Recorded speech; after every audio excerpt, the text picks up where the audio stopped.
Well, good morning and welcome. I'm Jane Clark, and I'm president of the Michigan West Coast Chamber of Commerce, and so excited to welcome you to our Leadership Live program today. And in fact, we are live today. We are broadcasting today from Engedi Church right here in Holland, Michigan, and so happy you joined us. Let me tell you what you can expect. We've got an hour, and we're going to make sure it's a jam-packed program for you. We'll start with some remarks from our sponsor, and then very quickly transition into our keynote presentation by Dr. Randy Ross. Randy's also going to be joined on stage by our Chamber Vice President, Jody Orzarski, for a great conversation to help us all develop our personal leadership skills. So why Leadership Live? When we were here last fall for our Chamber annual meeting, we let you know that there were 4 key priority areas that we were focusing on this first program year. The first being helping you build your businesses. We knew we were in the middle of a pandemic. It was a year like no other. The Chamber was going to be here to help you support your business and grow and build your business. Second, we were going to focus on our diversity, equity, and inclusion initiatives to help equip you with the resources and tools you need. Third, we were really going to ramp up our advocacy game. You needed us to represent you locally in Lansing and in the Washington, D.C. So your voice was heard in these very, very important times. And finally, we made a commitment to leadership, to helping you develop your personal leadership skills. We know how critical that is as we all work together to build this wonderful community. So that brings us today to our Leadership Live program. It's going to be a great morning. These programs don't just happen. We require our sponsors to make them happen. When you entered today's program, you saw the hold screen where we thanked the many very generous chamber sponsors that made this program possible. Top among those today is our lead sponsor, Fifth Third Bank. Fifth Third Bank is represented by Scott Levers today, and I'm going to turn the stage over to Scott for some opening comments. Welcome, Scott, and thank you so much for your support of the West Coast Chamber. Thank you, Jane, and good morning, everyone. It's certainly great to be here today to engage in a conversation on leadership. I think we're in for a treat today with Dr. Randy Ross, and as I read a little bit about Dr. Ross, one comment struck me, and that is, you become a remarkable leader when you lead in a way that others want to share your story. And that last line, sharing a story, got me thinking about the Fifth Third Bank story. Ours is a story that's been being written for 150 plus years now. That's 15 decades of serving clients through thick and thin, good and bad times, various economic cycles, and really changing with the way that our clients want to interact with us. And that story continues to be written daily through each conversation, even now. And another part of our story that's unique is our name. I won't go into the details on the uniqueness and how it was named, but Fifth Third, why Fifth Third?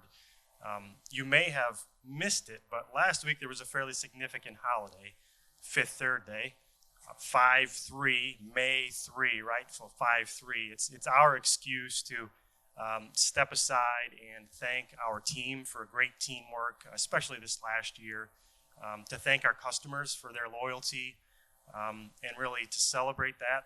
And then we also lean into community involvement.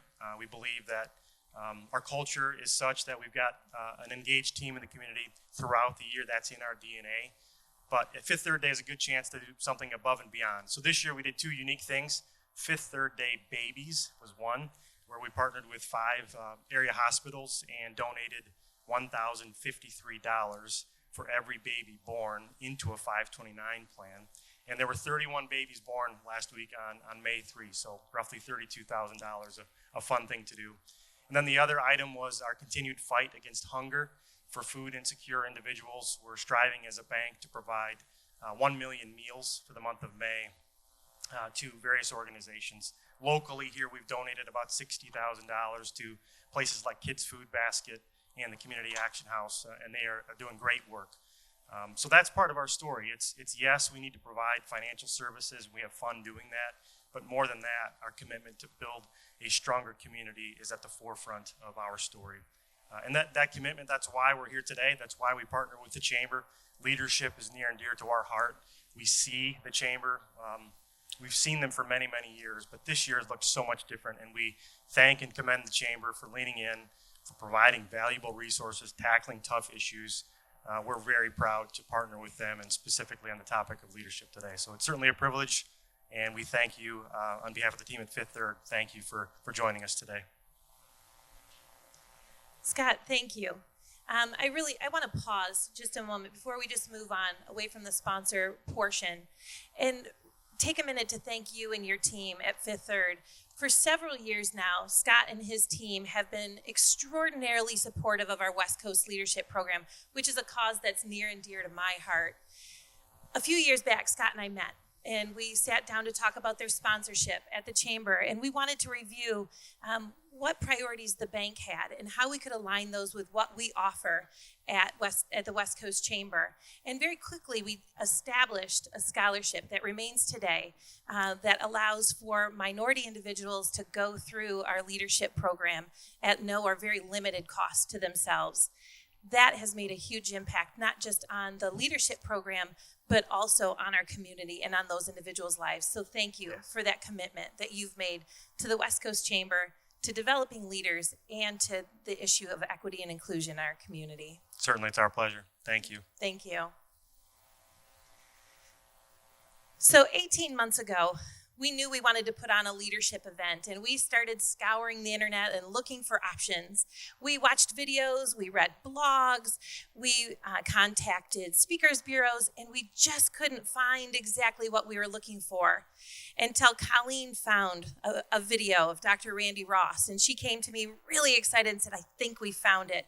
And she did indeed. We knew that he was right on the money for what we were looking for this event. And although we were really disappointed that we had to push pause on that original event that we had planned for a year ago, I think the message and the challenges that you're going to hear from Dr. Ross are even more pertinent today. So sit back, enjoy the lessons that we're going to hear from Dr. Ross. Part of why we brought him on to be the speaker today is the energy that he brings to this. He's a best-selling author. We've got some books that we'll highlight today, but he brings the message that I think we all need to hear. So at this point, I am just overjoyed to welcome to the stage Dr. Randy Ross. Thank you so much, Jody. Well, good morning. Great to see you. Isn't it wonderful to be here with a few people? And then for those of you who are joining us remote, thank you for taking the time out of your day to join us as well. What does it mean to be a remarkable leader? Well, a remarkable leader is someone who carries himself or herself in such a way, and they conduct business in such a way that they leave a positive wake in their world for everyone around them. Quite simply put, that's what it means. Being a remarkable leader means that you change someone's story for the better. That you leave an indelible impression upon them that's not easily erased. What being a remarkable leader also means is that you coalesce people to pursue a cause that's worth following. Now, to be a remarkable business, it means that you provide a service or a product in such a way that you do it in a way that you blow people away.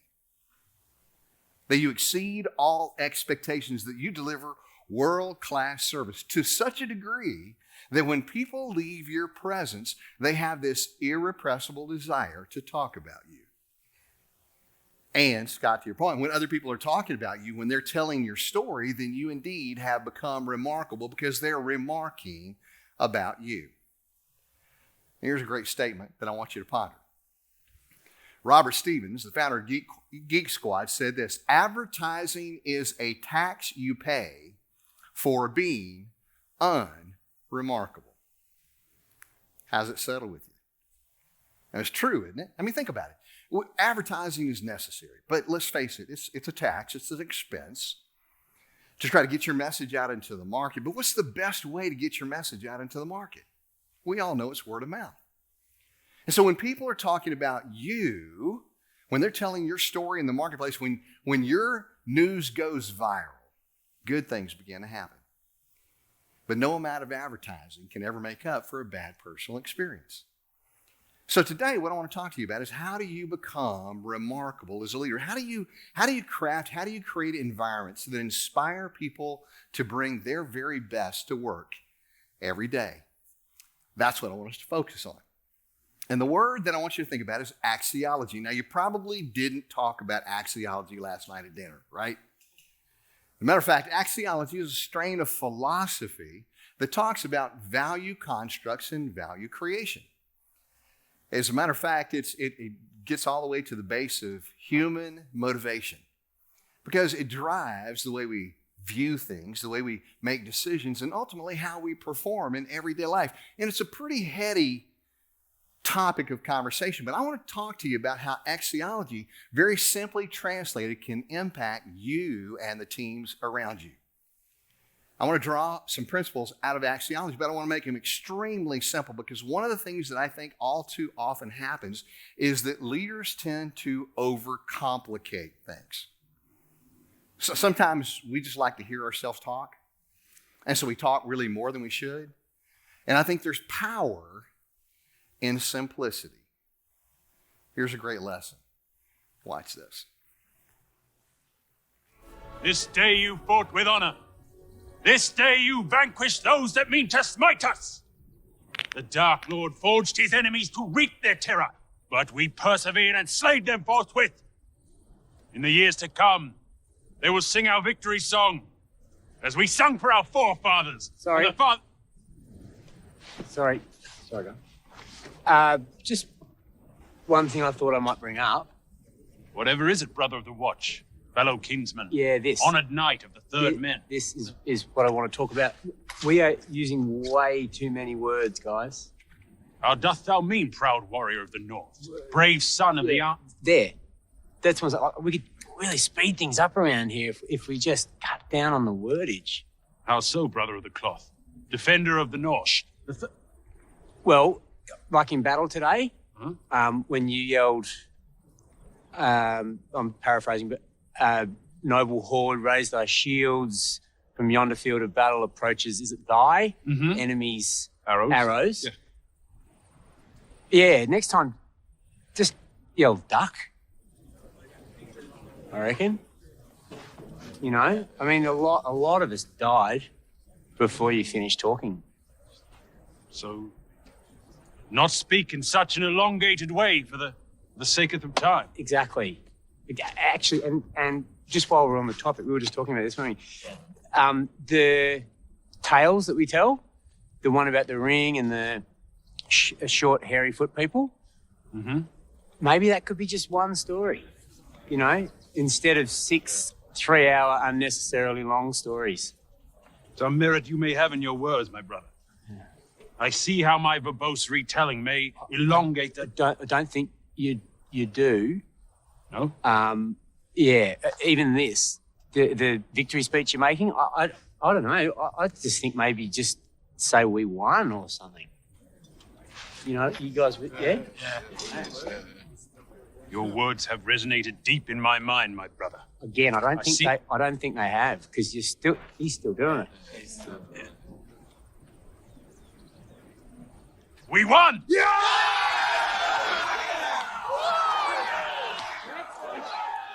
Oh, so sometimes we spend too much time talking, wouldn't you say? This day you fought with... We'll go back to the... So oftentimes, here's what happens. Albert Einstein said that any fool can take something simple and make it complicated through convolution and misdirection.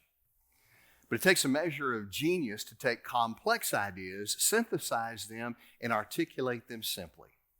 So hang on to this. And then he went on to say this. He said, the more complex your issues become, the simpler your questions should be if you want to solve it. So today, I want to give you a very simple formula, and you'll see it there on the board. It's really quite simple. If you want remarkable results, there are only 2 things that you have to do as an organization. You have to hire remarkable people, and you have to craft a remarkable culture. Now, by show of hands, how many of you would agree that your people are the greatest asset that any organization has? Let me just see your hands. Every hand in the room just went up, and if you're responding there remotely, probably every hand went up there as well. And that was a leading question, and I just sucked you into that, but you'd all be wrong. And here's why. See if you wouldn't agree with this. Your people are not your greatest asset. The right people are your greatest asset. The wrong people are your greatest liability. And sometimes we don't do a really good job of selecting the right people. So the right people are the first part of the equation. And I wish we had time to address that, but we'll save that for another day, okay? Here's the second part. The second part is you have to craft a remarkable culture. If you get those two things right, then everything else becomes relatively simple. But if you miss it on these 2 points, then trust me when I tell you that everything else you do is going to be much, much harder. So focus on hiring the right people, remarkable people, people who will elevate your organization when it comes to the morale, when it comes to collaboration, when it comes to engagement, and then crafting an environment in which they can flourish. If you do those 2 things, everything else will take care of itself, because then you'll be able to fan the fire within them without having to fan a fire underneath them. Does it make sense? So let's talk about how do you craft a remarkable culture. What can you do as a remarkable leader to craft a remarkable culture? And I want to give you a few ideas. First, I want you to understand that you have to be intentional as a leader about crafting your culture. See, culture is what happens when people get together.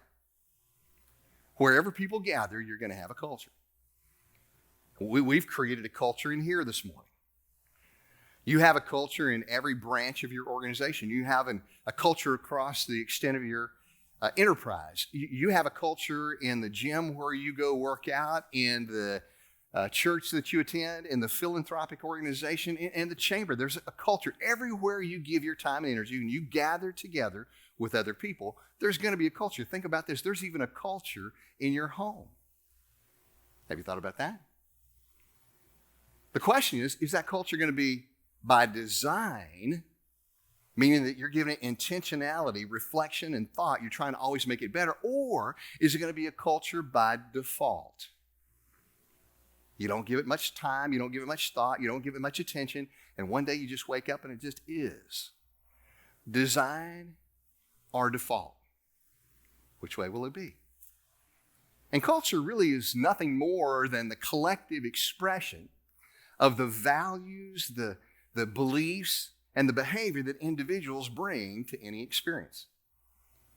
To put it simply, it's how we play together in the sandbox of life. So again, the question then becomes, as leaders, are we going to be passive and just let that happen? Or are we going to be intentional, and are we going to craft it? And I want to suggest that we need to be crafters of culture. As leaders, the first and most important thing that we are tasked with doing is to be a champion for and a keeper of the culture. Now today, what I want to do is I want to talk with you about simple things that you can do to craft a remarkable culture. But we believe that a remarkable culture is marked by a trilogy of characteristics, 3 things, and you'll see those on the board.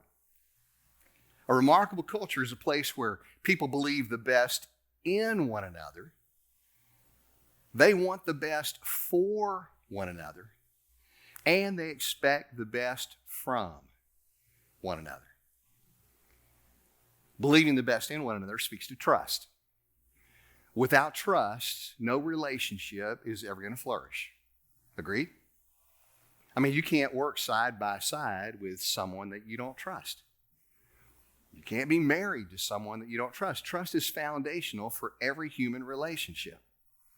And here's the thing, where trust is high, resistance is low.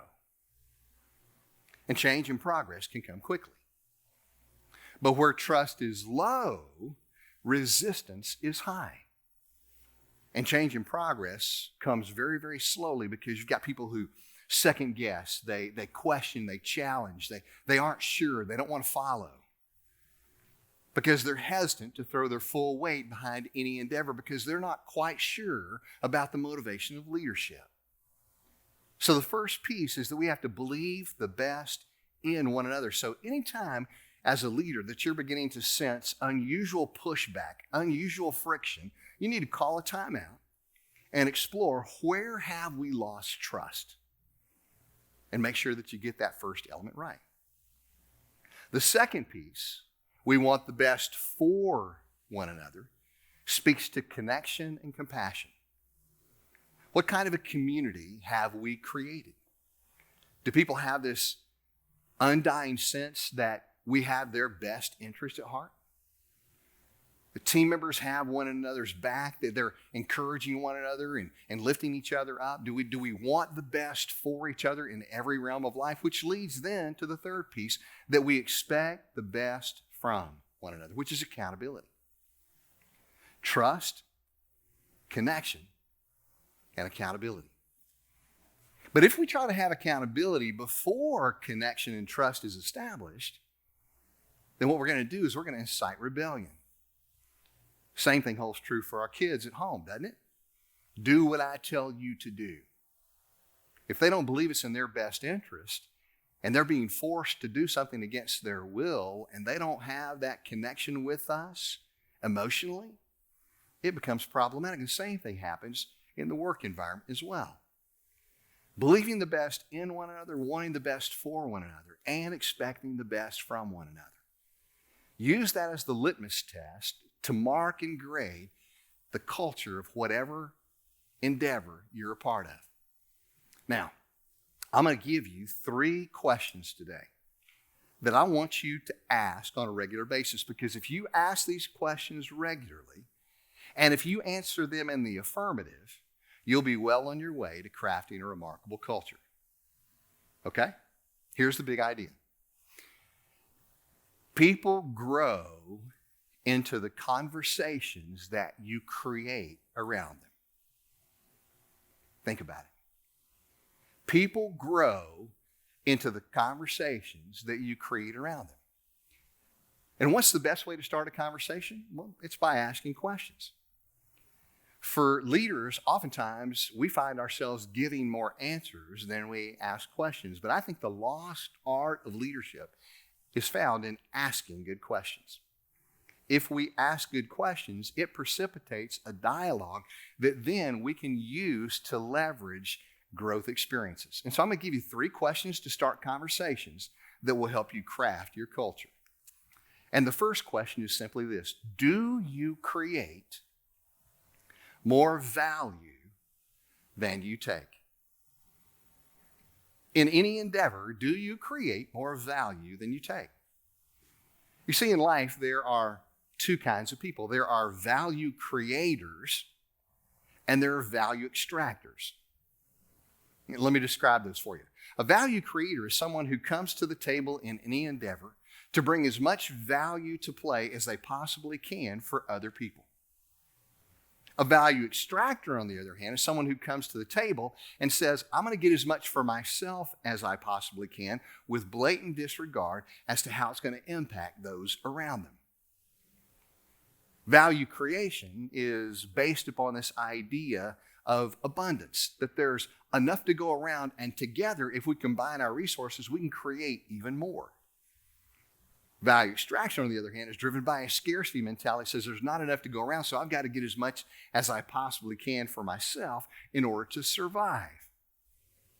And so this first question is based upon the maxim of creativity, which says this: we're designed to create value in life. Each one of us, we feel good about doing good.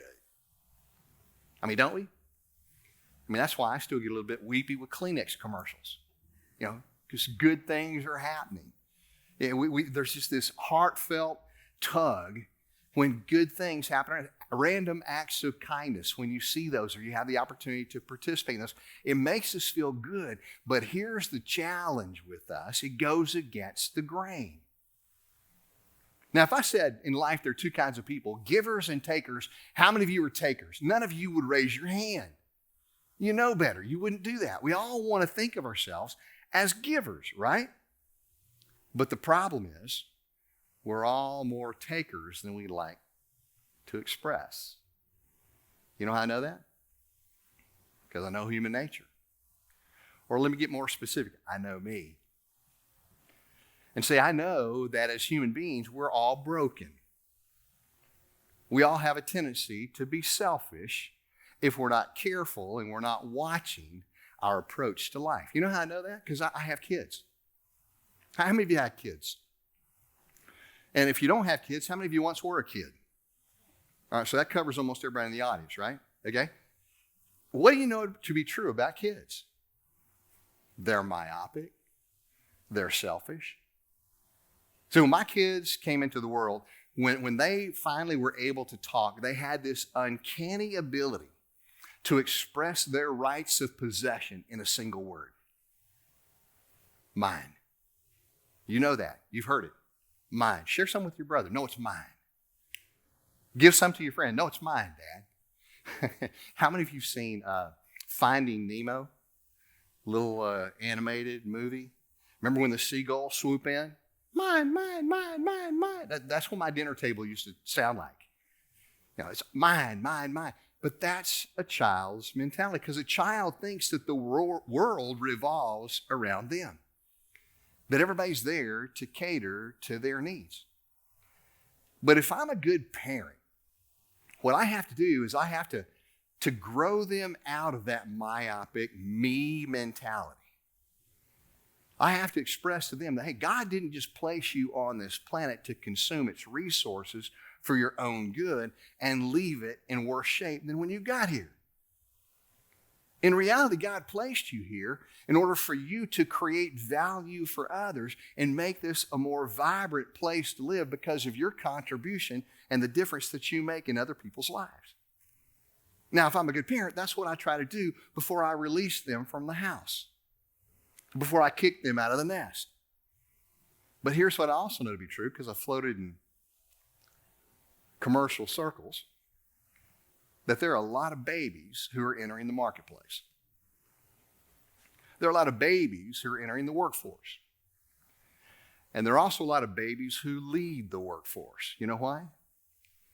Because when you talk with them or ask them about any endeavor, oftentimes it's never spoken, but this is the question that hangs out in the back of their mind that serves as a filtration for all of their decision-making process. You'll ask them to do something, you can see them calculate it, and in the back of their mind, they're thinking, okay, well, I'll consider that, but what's in this for me? And that's nothing more than mine, mine, mine, mine, mine, mine, mine.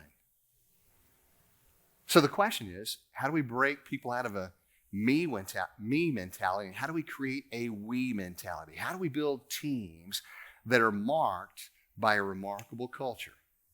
Believing the best in, wanting the best for, expecting the best from. Because we're either going to be a creator of value or we're going to be a consumer. We're either going to be a creator or we're going to be an extractor. And for us, it's really simple. We have a value extraction formula. And the value extraction formula goes something like this. Value extraction, VE, is anytime I put I, me, my over us. Whenever I put I, what I want, what I desire, my agenda, my dreams, my goals, my whatever, over what's best for all of us. That's the beginning of value extraction. And it's always multiplied or exacerbated by ER. Now, this is kind of interesting. ER is ego and rivalry. The two things that are necessary to drive competition. Now, is competition bad? No, not necessarily. But here's what I want you to think about when you think about competition. Not about beating someone else or winning, but collaborating to produce the most value. In other words, don't ever compete against anyone else.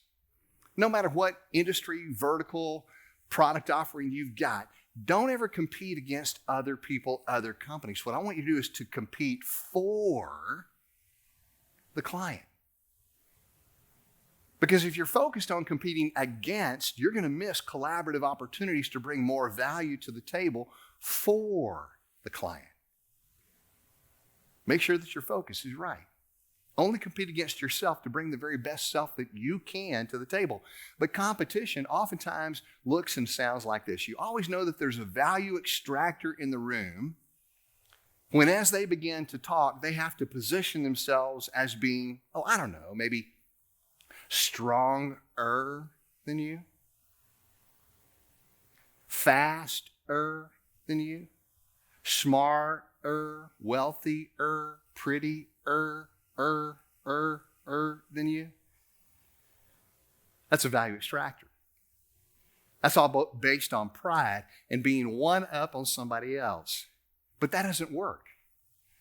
In games, that might work, but there aren't any long-term consequences to most games. But in business and in relationships, anytime the ER factor is present, having to be better, smarter, prettier, faster, it doesn't work for very long. Think about it this way. If you're in a relationship with someone who's constantly having to prove that they're smarter than you, better than you, it won't be too long till that relationship is over. Right? Because nobody likes to be in that position. It might work in games, but it doesn't work in life. One time I actually asked that question of a group, and I said, in relationships, if you have a winner and a loser, is that a healthy thing? And one lady in the back said, yes, if I'm the winner. And I said, I'd challenge that idea. Because in my relationship with my wife, Luann, she is very strong, she's passionate, she's beautiful, she's articulate, and she has her own ideas. And likewise, I can hold my own in a conversation. There have been many times we've had in my house, Scott, what we call lively conversations. You ever had one of those? You know what I'm talking about? Well, we don't necessarily agree together with one another, so we keep trying to make our own points. And there have been many, many occasions where after having gone through that entire exercise, I clearly, by all objective standards, have won that debate. I've won it, hands down. You ask anybody from an objective perspective, and I won that debate. But in winning that debate, I lose. You know exactly what I'm talking about, right? I won the debate, I made my point, but I slept in the guest room that night. So we all understand that you can win and still be the loser. And that's what happens for value extractors. They may win in the short term, but ultimately, it loses the game. See, a value extractor, they come to the table to extract as much value for themselves as they possibly can. But if everybody has that idea and they come to the table to get as much for themselves as they can, at the end of the day, there's nothing left on the table. When there's nothing left on the table, everybody go home because the game is over. That makes sense? But for value creators, if we surround ourselves with value creators and everybody comes to the table and they bring more value than they take away, at the end of the day, there's a surplus on the table that then can be shared by everybody who helped to create that value. And that's a great team dynamic. So value creation looks more like this. Value creation is anytime I put we, what's best for all of us, over me. And when I do that, the word is it's sustainable. Because if it's good for all of us, then it's good for me as well. And it's always multiplied or enhanced by OR, taking personal ownership of the process. Everybody owns their part of the responsibility. And the R is healthy relationships. Relationships, ownership and relationship. When we focus on those things, then good things begin to happen. So the first question we need to ask is, do we create more value than you take? And that's every night when you lay your head on the pillow at night. You ought to be asking yourself the question, today, did I bring more value to the people around me than I took away? Did I bring more to the table than I expected from other people? Did I make a difference in other people's lives? Did I make a positive contribution? That's the first question that we need to ask. Here's the second question. Do you leave a positive weight? It's a simple question. But just like a boat leaves a ripple impact on the shore, so our lives leave a ripple impact on those around us. That's either going to be positive or that's going to be negative. You're either going to be a wellspring of life bringing refreshment to people, or you're going to be a drain. And this is a great question of accountability. You know, when things slide sideways, when people begin to misbehave, when maybe they're not bringing their best to the table, you don't have to confront in a harsh way. You just simply say, hey, did that leave a positive wake? Did that leave a positive wake in the world? It's based upon the maximum of positivity. It says this, authentic positivity is the byproduct of creating true value. Now, this gets kind of fun. This is where it gets a little bit interesting. Because what I want you to know is all the good things you want in life are a byproduct of creating value. Think about it. Mike and I had a great conversation before we started today. Mike, you know this to be true, but the fastest way to make yourself successful is to make everybody around you successful. You've done that now with several different companies. Here's another idea. Happiness. How do you pursue happiness? Happiness is not a goal that you can set and go out and attain. Matter of fact, a wise man by the name of John Templeton said this. He said, happiness pursued eludes, but happiness given returns. You think about that. The way that we pursue happiness is to do our very best to make those around us happy. And that makes sense if you pause and you think about it. I mean, I'm the happiest as a spouse, as a husband, when my wife is happy, right? Happy wife, happy life. If dad's not happy, nobody cares. Just go send him on a fishing trip, right? Hopefully he'll come back with a better attitude. But if mom's not happy, I'm happiest as a husband when my spouse is happy. I'm happiest as a parent when my kids are happy. I'm happiest as a leader when the people around me are happy and they're flourishing. It's a byproduct, which brings me to a very interesting question. What's the purpose of business? You ever thought about it? What is the purpose of business? Now, if you go to any MBA school in the country, they'll tell you in one academic way or another that the purpose of business, bottom line, is to make money. And I would not disagree, but I think there's far more to business than just making money. Because if your only purpose in business is to make money, then people will soon discover that your only purpose in business is to make money, and they will abandon your cause. Now, if you don't make money, you'll be out of business, that's for sure, but I don't think that's the heart of business. I like to look at it slightly different. I believe the purpose of business is to do good. I think the purpose of business is to enhance the human condition. I think the purpose of business is to make people's lives better. In other words, I think we should make a difference in people's lives if we want to make a dollar. That should be the driving impetus of business.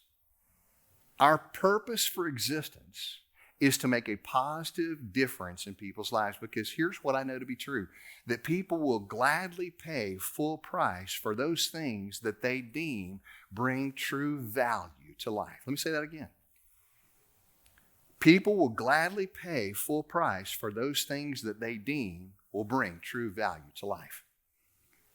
So therefore, when we make a difference, people like to do good business with businesses that do good. And that's the way we ought to approach business. If you make a difference, trust me when I tell you, you will make a dollar. And here's the third question that I want you to ask. Do you solve problems? Or put differently, what problems do you solve? Because here's where the rubber meets the road. The fastest way to create value, the best way to leave a positive wake in your world, is to find the biggest problem you can possibly find and solve it. Because the larger the problem you solve, the more value you create. The more value you create, the more invaluable you become, and you can begin to change the world. And if you can't do it on your own, you can put your efforts together with others and collaborate. It's this: you can either become a value creator or you can deflect responsibility. I didn't make the mess, I'm not going to clean it up. And I got to tell you, we have enough problem identifiers. You know what those are, right? People in the organization that keep coming up and going, oh, we got another problem. Great. Thank you so very much. We don't need any more people who identify problems. We need problem resolvers. That's what's going to make a difference when we begin to create the value that the organization needs. 3 questions. This is based upon the maxim of sustainability, which simply says that to continuously create value, leverage your passion and your strengths to solve problems. There's a lot of talk in the world about passion. There's a lot of talk about leveraging your strengths. But here's where the crux comes. It's all to solve problems. So what problems are you solving? What value are you creating? Here are the three questions one more time. Do you create more value than you take? Do you leave a positive wake? Do you solve problems? It's all a matter of changing our perspective from a we to a me mentality. Now, if we stay with the me mentality, and millennials and the younger generations have been dubbed as the me generations, but I don't think that's fair. I think we all have a tendency to be myopic in our orientation. But if we do that, it will have a certain outcome. Our role is to reverse that, to create a we mentality. And when we do that, remarkable things begin to happen. To close out our session and to make that point, let me show you a video we created that talks about perspective. Because perspective is the only thing in the world that can radically change, alter the results you get without changing a single element of your environment. Let me say it again. It's the only thing in the world that can radically transform the results you get without altering a single element of your environment. Watch this.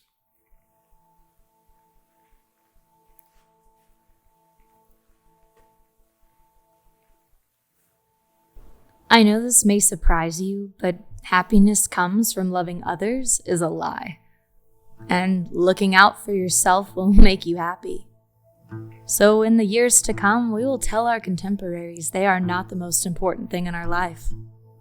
Our organization will know that we have the right perspective because getting what we want is more important than serving others. I tell you this, once upon a time, we cared for one another. But this will not be true of our organization. This is a stagnant and detached group. The experts tell us 30 years from now, we will be further isolated. We do not concede that we can make a difference. In the future, rampant self-indulgence will be the norm. No longer can it be said that you and I love life and each other. It will be evident that our generation is apathetic and lethargic. It is ridiculous to presume there is hope.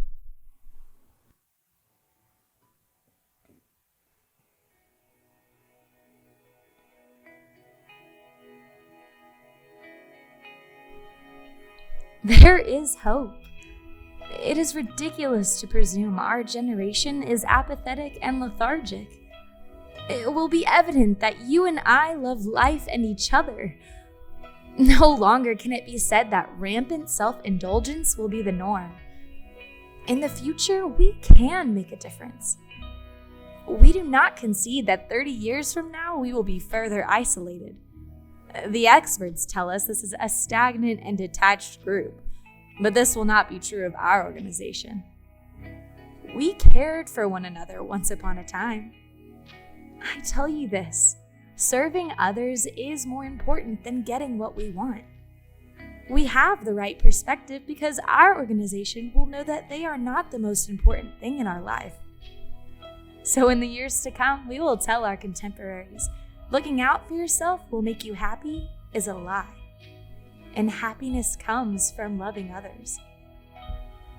I know this may surprise you, but we can do great things together. And I refuse to accept that we are part of the me generation.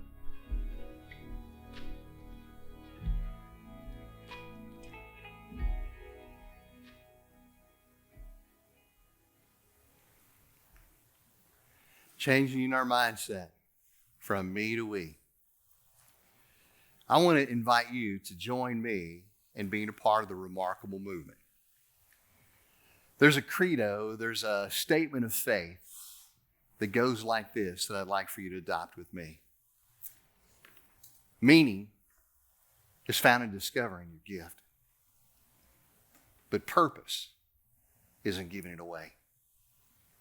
Life is precious. I will not waste it. Every person important. I will honor everyone. And I will live on purpose I seek neither fame nor applause, and accolades will never define who I am. Making a difference, it's not an afterthought. It is my guiding principle because ordinary is not my only choice and good enough simply isn't. Therefore, I defy any drift into mediocrity. I will be intentional with my life. I will exceed expectations. I will leave a positive wake in my world. And I will live for a purpose because life is bigger than me. And I want to leave a mark on this world that's not easily erased. So therefore, I'm going to give, even when others take. I'm going to notice what others ignore. I'm going to engage when everybody else just walks on by. I'm going to spread kindness. I'm going to inspire hope. I'm going to create value for everyone I encounter, and I'll encourage everyone else to do the same. And I will live with purpose. Because every important endeavor begins with a choice, and every choice is important. So therefore, I choose to be neon in a world of gray. To be a symphony where formerly there was silence. To offer my hand as I follow my heart to make someone's story a little bit better, to rock my world for good. Today, I choose to be what I was designed to be. Today, I choose to make a statement with my life. Today, I choose to be remarkable. And my hope and my dream for you is today and every day, you would choose to be remarkable. Thanks for listening, and may God bless you in your every endeavor. Jody? Wow.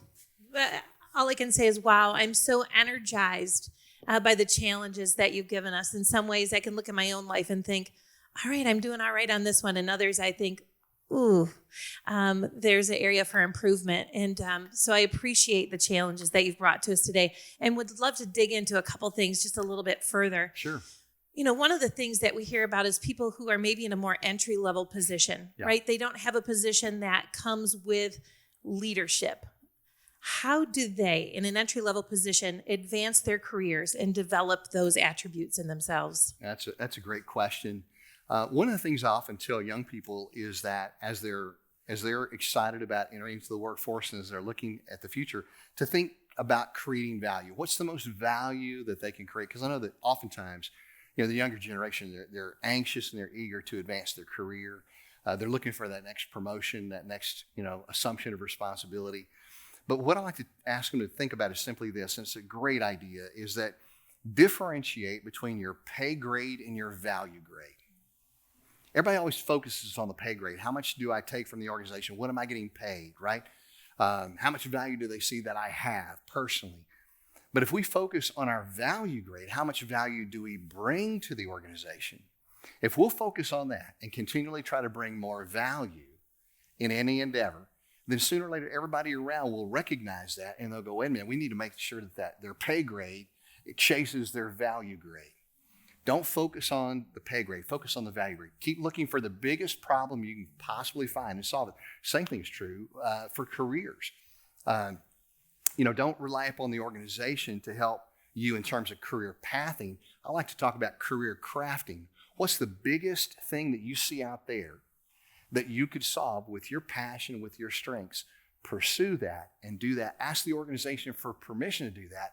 And in doing that, you'll create more value. Great advice. How about on the flip side of that? As a leader in the organization, how can we help cultivate those leadership attributes in some of those entry level or young professionals? Again, I would say, back to what we talked about today, building culture is not an event. It's not a keynote. It's not a workshop. Culture is an ongoing conversation that you have to stoke the fires.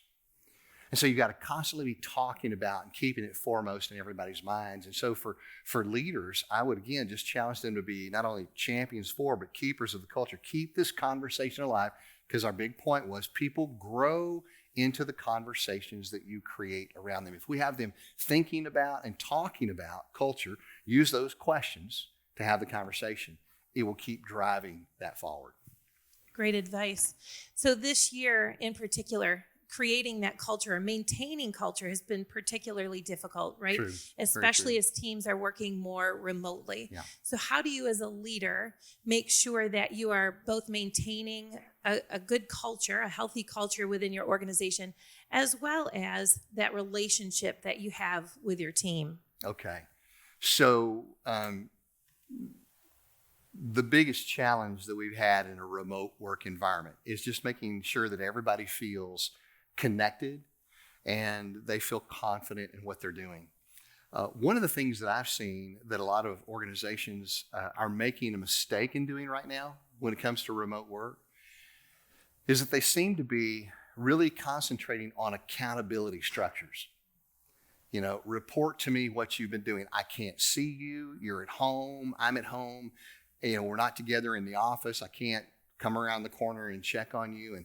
And I want to make sure that you're doing what you need to be doing. And people are feeling uncomfortable because they're going, look, I'm out of sight, out of mind. Does the organization even know that I'm here and know what I'm doing? And so there's this, we're spending a lot of time and energy on accountability structures rather than just trusting people and turning them loose to do what they need to do. So we're wasting too much time on accountability. Let's go back to the trilogy if you want to for just a moment. We're starting at the bottom.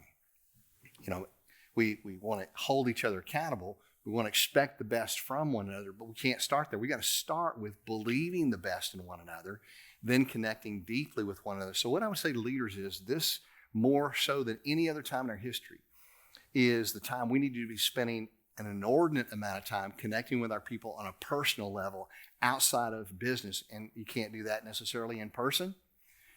And if you're remote, you can do that in calls. So intentionally making check-in calls, not just to ask how you're doing, because everybody's going to go, well, I'm doing fine. But what are the biggest challenges that you're facing right now? What can I specifically do for you to help you emotionally during this period of time? Because let's face it, we're all struggling.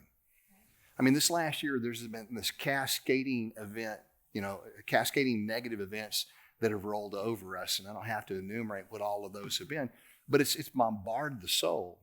And we need encouragement, we need connectivity. So let's focus on believing the best in, turning people loose to do what they need to do and can do, and then making sure that we're connecting deeply emotionally with them. The accountability will come in the results. So often we confuse title with leadership, right? Mm-hmm. Those can be two very different things. You can lead without a title, and having a title doesn't necessarily make you a leader, or at least not a good leader. So as you look at being a leader, what would you say three most important things that a leadership role is more than a title? You know, I think oftentimes what we fall into is the trap of developing competencies rather than focusing on developing our character.